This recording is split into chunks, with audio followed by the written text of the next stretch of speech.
സർവശക്തൻ, സർവവ്യാപി, സൃഷ്ടിയുടെ അസ്തിത്വം, മായാമാരീചൻ തുടങ്ങി വിവിധങ്ങളായ വിശേഷണങ്ങളാണ് ദൈവങ്ങൾക്കും അവയെ ചുറ്റിപ്പറ്റി പ്രചരിക്കുന്ന സാങ്കല്പിക കഥാപാത്രങ്ങൾ.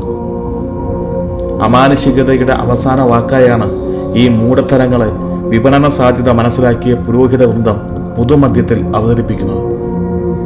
തന്നെ സ്തുതിച്ചു പാടുന്നവർക്ക് സ്വർഗം എന്ന വിശേഷ മായാലോകത്ത് അളവറ്റ സുഖങ്ങളുടെ പ്രത്യേക പരിഗണനകൾ പ്രദാനം ചെയ്തുകൊണ്ടും എതിർത്തു ചൊല്ലുന്നവർക്കായി വേദനയുടെ കുടിലതയുടെ പ്രതീകമായി നരകം വിഭാവനം ചെയ്ത് ഭയപ്പെടുത്തിയും തന്റെ വിപണി മൂല്യം ഏറ്റവും ഉയരത്തിൽ തന്നെ ദൈവം കാത്തു സൂക്ഷിക്കും. അനുയോജ്യമായിടത്ത് യോജ്യമായ നാമങ്ങളിൽ, വർണ്ണങ്ങളിൽ, ആചാരാനുഷ്ഠാനങ്ങളിൽ തുടങ്ങി വിവിധങ്ങളായ സാഹചര്യങ്ങളിൽ തന്റെ കച്ചവടം സ്ഥായിയാക്കുവാൻ ദൈവം എന്ന കച്ചവട ഉൽപ്പന്നത്തിന്റെ ഉത്പാദകർക്ക് നിഷ്പ്രയാസം സാധിക്കുന്നു. ചിത്തഭ്രമം ബാധിച്ച സമൂഹത്തെ വിവിധങ്ങളായ മാർഗങ്ങളിലൂടെ ഭ്രമിപ്പിച്ച് അത് മറ്റുള്ള ചിന്താശേഷി കുറഞ്ഞ തലച്ചോറുകളിലേക്ക് അവരറിയാതെ പടർത്തുക വഴിയുള്ള വിശ്വാസ വാണിജ്യ തന്ത്രമാണ് മതങ്ങളും അവ ചൂണ്ടിക്കാട്ടുന്ന സർവശക്തരും.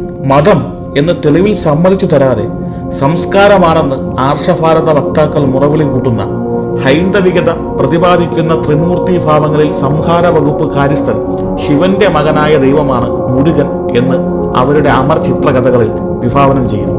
പ്രസ്തുത ദൈവത്തെ സംപ്രീതനാക്കാൻ ഉന്മാദ ഗിരിശൃംഗത്തിൽ, ലളിതമായി പറഞ്ഞാൽ നട്ടപ്രാന്തിൽ നിൽക്കുന്ന ആരോഗ്യ ദൃഢഗാത്രരായ വിശ്വാസികൾ വിവിധങ്ങളായുള്ള കാവടികൾ എടുത്ത് റോഡ് നില തുള്ളിക്കളിച്ച് വഴിയരികിൽ കാത്തു നിൽക്കുന്ന ജനങ്ങളെ, പ്രത്യേകിച്ച് സ്ത്രീകളെ, മുരുകപ്രതിയാൽ കിട്ടിയ മഹാരോഗ്യം പ്രദർശിപ്പിച്ച് നീങ്ങുന്ന കോമാളി ദൃശ്യം മലയാളികൾക്ക് സുപരിചിതമാണ്. സ്വന്തം അവയവങ്ങൾ കുത്തിത്തുളച്ച് അഗ്നിക്ക് മുകളിലായി നടന്ന് ശരീരത്തിൽ കൊളുത്തിട്ട് തൂങ്ങിക്കിടന്ന് ഒരു ദൈവത്തിനോട് രക്ഷിക്കണം എന്ന് പറഞ്ഞ് കരഞ്ഞാൽ മാത്രം അനുഗ്രഹം ചൊരിയുന്ന ദൈവത്തിന് നട്ടപ്രാന്ത് തന്നെയാണ്. പക്ഷെ അവിടെയും അവരറിയാതെ തന്നെ യുക്തി ഉപയോഗിക്കുന്നുണ്ട്. കണ്ണ്, ഹൃദയം തുടങ്ങി പ്രധാന അവയവ സ്ഥലങ്ങൾ ഇവർ തുളയ്ക്കാറില്ല. മുരുകന്റെ ശക്തിയുടെ പ്രസരണം എത്താത്ത ഭാഗങ്ങളായതുകൊണ്ടല്ല. കൈ വേർപെട്ടു പോയ വിശ്വാസി കൈ വളരാൻ പ്രാർത്ഥിക്കില്ല എന്നതുപോലെ തന്നെ തിരിച്ചറിവിന്റെ സ്വാധീനത്താൽ നടക്കുന്ന ആ പ്രക്രിയയുടെ നാമമാണ് യുക്തിചിന്ത എന്ന് വിശ്വാസികൾ അറിയുന്നില്ല.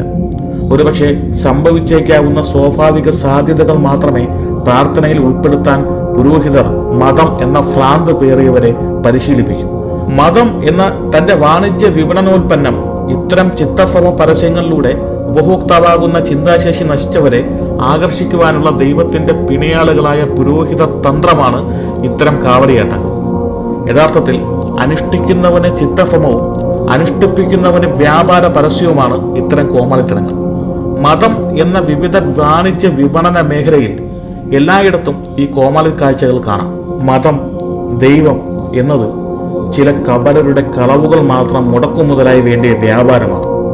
അനുഷ്ഠാനങ്ങൾ എന്നത് ശരീരം വളർന്നിട്ടും തലച്ചോറ് വളരാത്തവരെ ഉപയോഗിച്ച് മേൽപ്പറഞ്ഞവർ പ്രസ്തുത വ്യാപാരം മറ്റുള്ളവരിലേക്ക് പടർത്താൻ ഉപയോഗിക്കുന്ന പരസ്യം. സ്വതന്ത്രമായി ചിന്തിച്ച് സ്വയം ചോദ്യങ്ങൾ ചോദിച്ച് അന്വേഷണത്തോടെ ആർജിച്ച് നിരീക്ഷണ ബുദ്ധിയുടെ കാര്യങ്ങളെ സമീപിക്കുന്ന ഒരു സമൂഹത്തിനായി നമുക്ക് കാത്തിരിക്കാം.